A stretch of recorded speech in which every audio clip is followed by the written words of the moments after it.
Olá, tudo bem? Seja bem-vindo, seja bem-vinda à nossa primeira aula da série Quebrando a Banca, da série da resolução da prova de 2013 da Assembleia Legislativa de Minas Gerais, feita pela FUMARC, a resolução de todas as questões da disciplina de noções de direito. Aqui vai ser um momento em que a gente vai poder dissecar a prova, cada questão, analisar algumas características muito interessantes da banca FUMARC, poder também colocar algumas hipóteses de possíveis cobranças, né, no próximo concurso que se aproxima, e uma oportunidade também de revisão de matéria, ok? Por que a prova de 2013, sendo que a gente sabe que o concurso de 2013 só teve seleção para cargos de nível superior? A questão é que em 2013 a banca foi a FUMARC, e o concurso que teve cargos de nível médio e superior foi em 2007 e foi feito pela Fundep. A prova da Fundep é uma importante fonte de conhecimento? Sem dúvidas, porque como o edital da Assembleia é muito específico, né, especialmente, digo de noções de direito, né, gente? O edital é muito específico, especialmente nas disciplinas de TGE, de federalismo, lá, sem dúvida, é uma importante ferramenta de estudo. Mas a prova de 2013, pelo fato de ter usado o mesmo edital de 2007, né, e ainda ter sido elaborada pela FUMARC, é o motivo para a escolha dessa prova para a gente resolver juntos. Vocês podem perceber aí, ó, olha o edital de 2023, e se compararmos o tópico de noções de direito do edital de 2023 com o edital de 2013, nós vamos perceber pequenas e singelas mudanças. E eu vou apontá-las aqui para vocês rapidamente. Vamos ver aqui. Select, que agora eu tô chique, sabe, gente? Vamos lá. Então, aqui.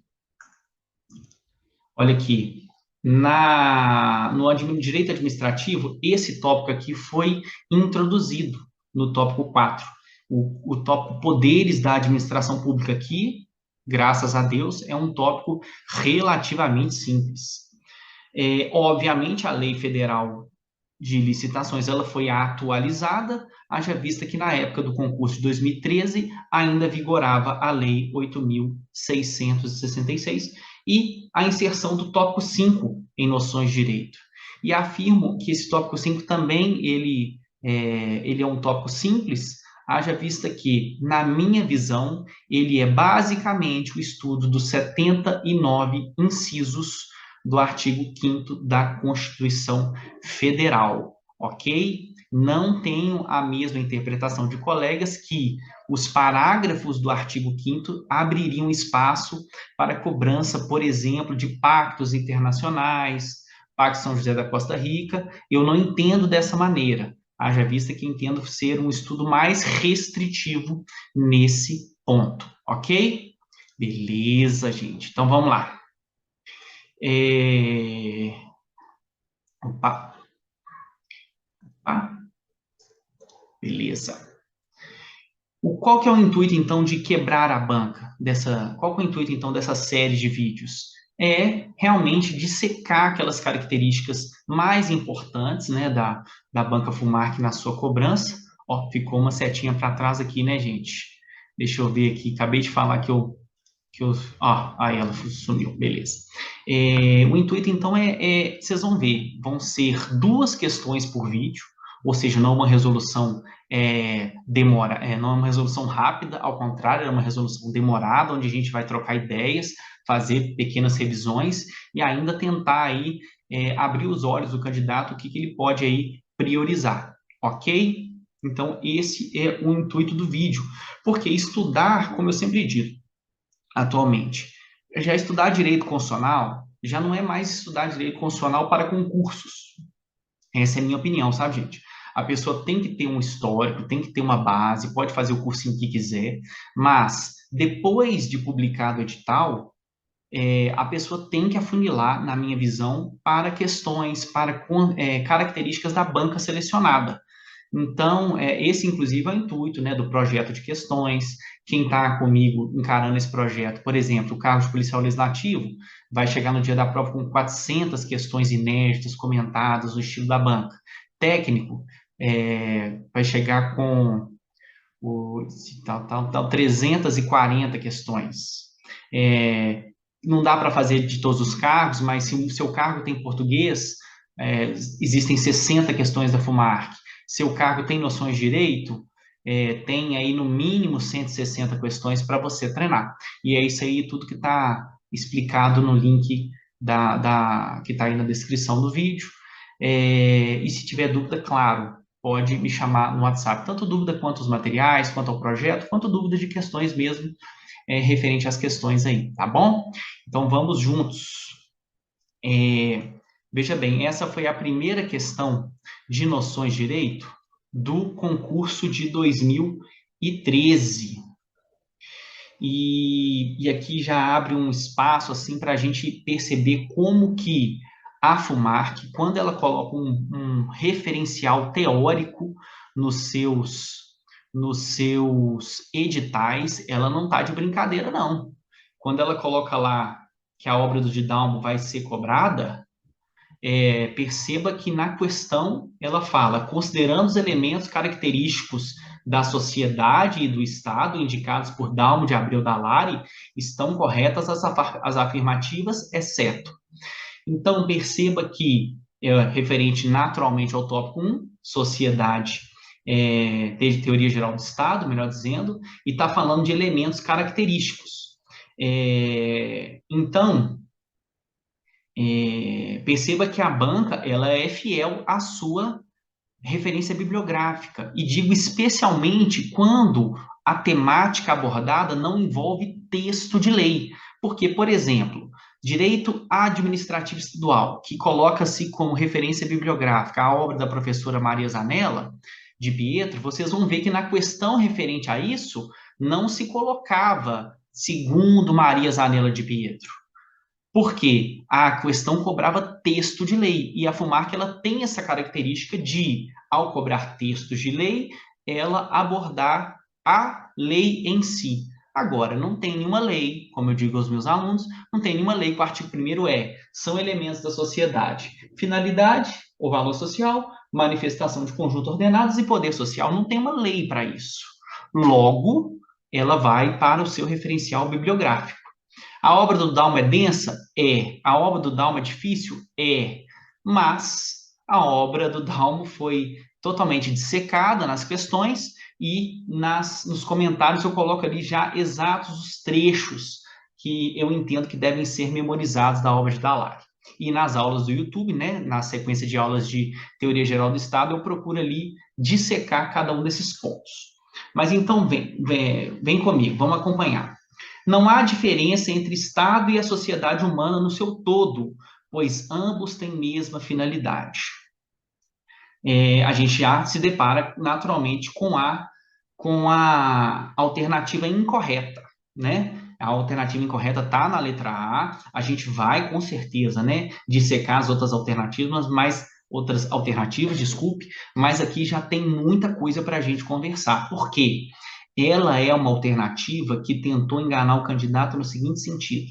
Por quê? Sabemos, pelo estudo das aulas, que a finalidade da sociedade, o melhor conceito que Dalmo traz é o conceito do Papa João 23, que é aquelas condições de vida que consintam e favoreçam o desenvolvimento integral da personalidade humana.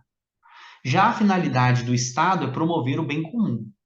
Então, esses conceitos, embora não são idênticos, eles se parecem bastante, né? Eles podem ser resumidos aí num conjunto de situações para promover o bem de todos, para favorecer o desenvolvimento integral.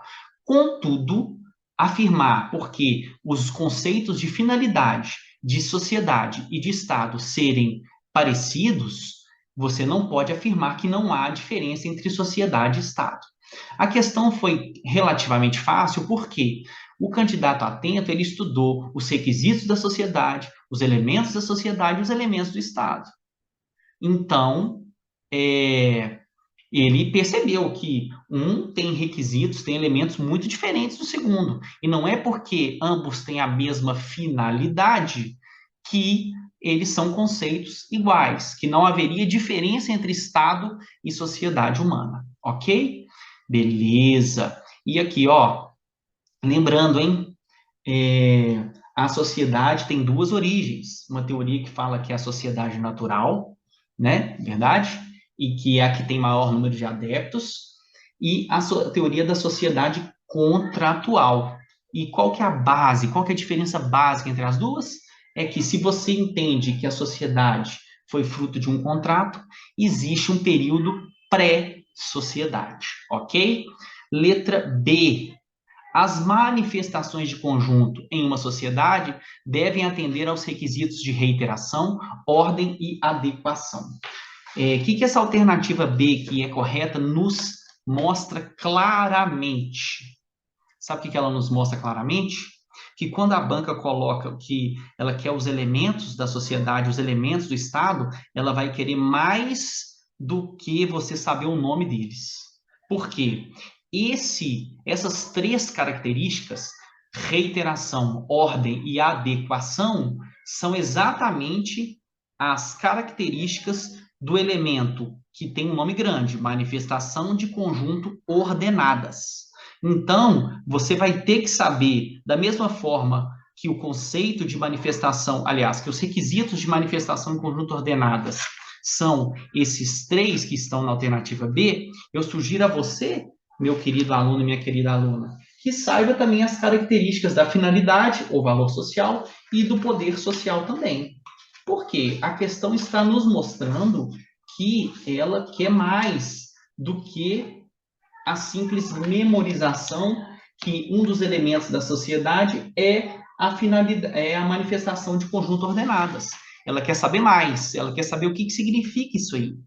Então, a gente pode lembrar que finalidade ou valor social como elemento da sociedade tem o conceito que Dallari traz na sua obra, que é o conceito que eu já até falei, do Papa João 23, e que o bem comum consiste no conjunto de todas as condições de vida que consintam e favoreçam o desenvolvimento integral da personalidade humana. Ok? Então, manifestação em conjunto ordenadas tem esses três requisitos, né? Você pode criar uma regra mnemônica, se é reiteração, ordem e adequação, você cria aí ROA, né? Que R de reiteração, O de ordem e A de adequação social, não é verdade? E o poder social, gente, a gente pode extrair, lembrar das características, que é uma vontade preponderante, é uma vontade, é uma entidade que é capaz de impor comportamentos, decidir conflitos entre integrantes e aplicar sanções, ok? E fazer aquela observação. As teorias que negam a necessidade de uma existência de um poder social são conhecidas como anarquistas, ok? Beleza? Vamos então passar para a alternativa C. Perceba, antes de entrar na C, como que a FUMARC ela é conceitual. Ela, pelo menos, né, até hoje, ela foi, quando ela coloca no edital que ela quer os elementos da sociedade, e um dos elementos é a manifestação de conjunto ordenadas, né? Ela coloca e ela cobra o conceito. Quais são os elementos? São três, um deles é a manifestação de conjunto, e o que compõe esse elemento? Reiteração, ordem e adequação, ROA. Você não vai esquecer mais. Beleza? C. Para o reconhecimento de um agrupamento humano como sociedade, são necessários uma finalidade social, as manifestações de conjunto ordenadas e o poder social. A alternativa C acabou de estabelecer os requisitos, melhor dizendo, os elementos da sociedade. E eu aposto aí numa questão que vá trazer os elementos da sociedade e vai falar que são os elementos do Estado, e vice-versa. Entenderam? Então, quando a gente estuda Estado, que a gente sabe que os elementos são soberania, povo, território, vai falar que esses elementos são, por exemplo, da sociedade, e vai estar errado, porque esses são os elementos do Estado. E aqui já cabe fazer uma grande observação. Eu recebi alguns questionamentos acerca de que existem autores que, lendo a mesma obra que eu, que é o Dallari, entendem que, em verdade, a sociedade teria quatro elementos. Seria território, povo, soberania e ainda a finalidade estaria como elemento da sociedade. Respeito muito a posição do colega, dos colegas que pensam diferente de mim, faço essa observação para vocês. Claro que na prova você se depara com uma alternativa muito errada, né? E outra que está dizendo que finalidade é integrante, é elemento do Estado, bora. Beleza, considera essa alternativa correta. Mas por que que eu considero que o Estado tem três elementos, ou seja, soberania, povo e território, e ele tem a sua finalidade? Por quê? E eu acredito que a confusão pode até ter sido causada por essa alternativa D, que vamos lê-la. Estão presentes todos os elementos componentes do Estado no conceito deste, como ordem jurídica soberana, ou seja, soberania, que tem por fim o bem comum de um povo em determinado território. Aí, poder-se-ia pensar que o fim, que o bem comum, ou seja, a finalidade, estaria no conceito de Estado. Em respeito, novamente, respeito a opinião de quem pensa ao contrário, mas por que que o professor Mateus coloca o Estado como três elementos, lendo a mesma obra? Sabe quem que está me falando muito isso? Eu vou só apagar aqui. Vamos voltar no edital. Olha aqui. Sociedade, ordem social e ordem jurídica. Sociedade, Estado. Estado, origem, formação. Vou até pegar a canetinha aqui. Elementos. Então, aqui estão os três elementos, né? Segundo o professor Mateus. Porque aqui, ó, deixa eu até desenhar. Aqui estão soberania. Opa, peraí. Isso aqui não ficou bom, não. Gente, cadê aquela ferramenta, hein? É esse aqui? Soberania. Não, também não é isso. Tenham paciência com o professor Mateus. Vou elencar aqui, então. Elementos. Soberania, povo, território. Por que que eu entendo que finalidade não está dentro dos elementos? Porque ela foi destacada aqui, olha. Veja bem, se fosse um elemento, estaria dizendo o edital, origem, informação e elementos. Por que que está colocando, destacando a finalidade? Na minha opinião, é porque finalidade não é elemento do Estado. Finalidade é a finalidade do Estado. Ok? Eu já vi um comentário muito feliz também na internet, que eu não me lembro a autoria, mas com o seguinte raciocínio, é para você considerar. Se, como requisito do Estado, tem que ter a finalidade, e a finalidade é a promoção do bem comum, então existiram alguns estados que ninguém tem dúvida que, por exemplo, a Alemanha, na época da Segunda Guerra, era considerado um Estado, certo? Um Estado independente. E ela tinha a finalidade de promoção do bem comum, gente? Não sei, viu? Mas ela tinha povo? Tinha território? Tinha soberania? Tinha. Então, para o conceito de Dallari, ela tem todos os elementos. Agora,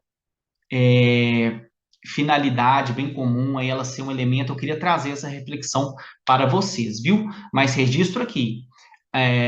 A minha interpretação é que Estado tem três elementos, o edital deixa isso transparecer, mas existem pessoas, existem doutrinadores que leem o mesmo livro, a mesma doutrina e entendem que Estado, na verdade, teriam quatro elementos, mas agora você já não vai errar, tá bom? Beleza? Então, voltemos aqui. E antes da gente passar para a próxima questão, eu queria falar um pouquinho mais sobre o elemento da sociedade que é as manifestações em conjunto. Deixa eu pegar minha ferramenta espacial aqui, especial, que é esse elemento ordem.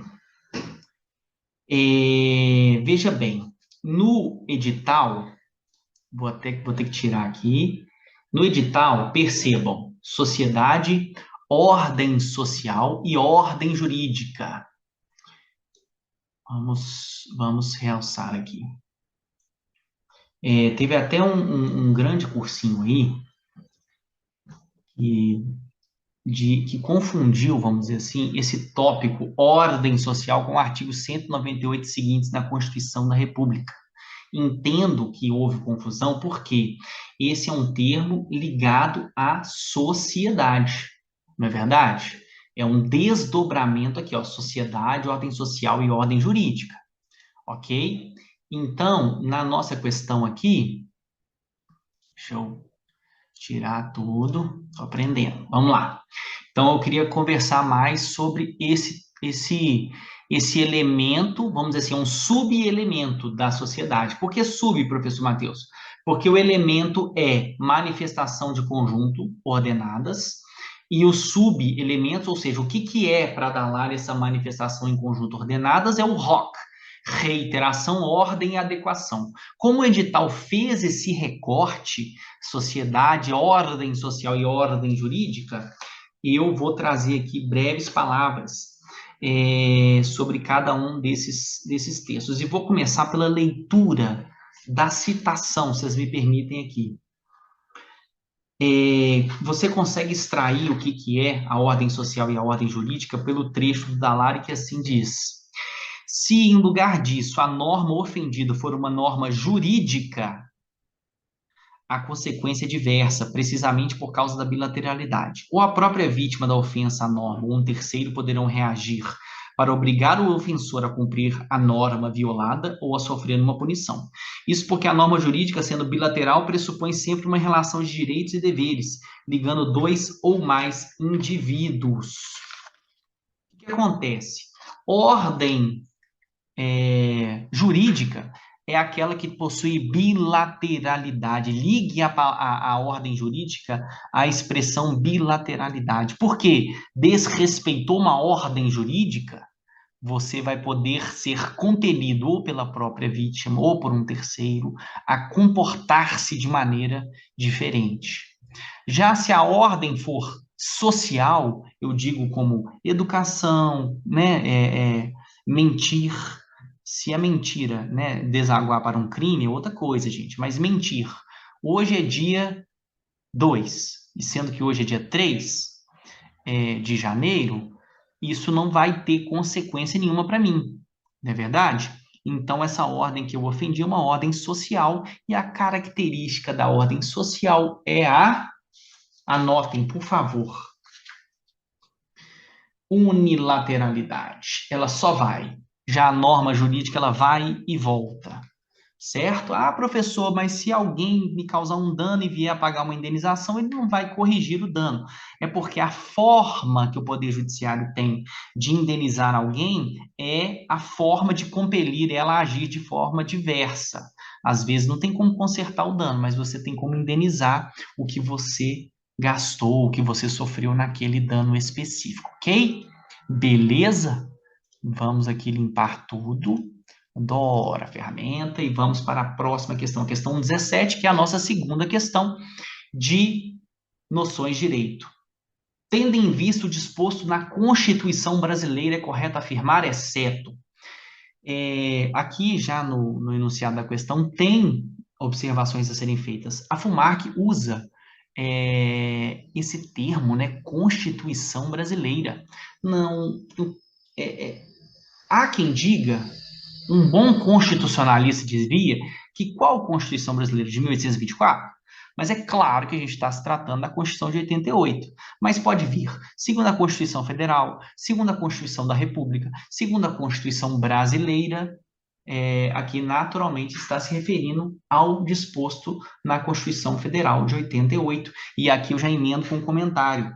Recebo, às vezes, mensagens em que as pessoas veem nas minhas questões conteúdo de Constituição estadual, gente. Poder legislativo, administração estadual, é pura Constituição estadual. Mas o federalismo, ele nasce na Constituição Federal, né? Você não vai conseguir ter normas de federalismo brasileiro na Constituição do Estado de Minas Gerais, né? Até tem a reprodução dessas normas, mas a gente bebe esse conhecimento da Constituição brasileira. E isso aqui, nada mais, nada menos do que o artigo 1º da Constituição Federal. Então, vamos resolver e vamos conversar sobre o artigo 1º da Constituição Federal e da Constituição Estadual, ok? Todo o poder emana do povo. O Brasil constitui-se em Estado Democrático de Direito, o EDD. Para aqueles que gostam de macetes, EDD, Estado Democrático de Direito.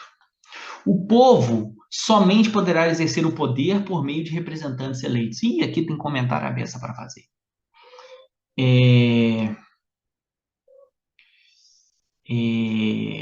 Né, esse termo somente aqui que a gente tem que ficar sempre alerta, né?